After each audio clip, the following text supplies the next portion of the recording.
I'll show you the quick and easy way on how you can delete your Facebook account.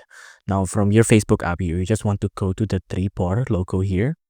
On the three-bar logo here, you want to go to the gear icon up here on settings, right?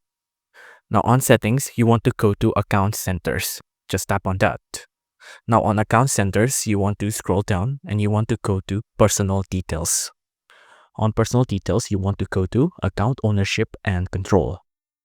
On account ownership and control, you want to go to deactivation and or deletion. Now tap on the account you want to deactivate and or delete.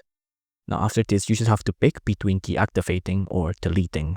Now be really sure on which one you want to pick, because deactivating is kind of like deletion, but it will be temporary, right? Your account will look like it's deleted, but it's just a deactivation. And the good thing is that you can get it back anytime by reactivating your account. But if deleting is what you want, you just have to tap on this. But remember, it'll be permanent. If you like this video, please do consider liking and subscribing.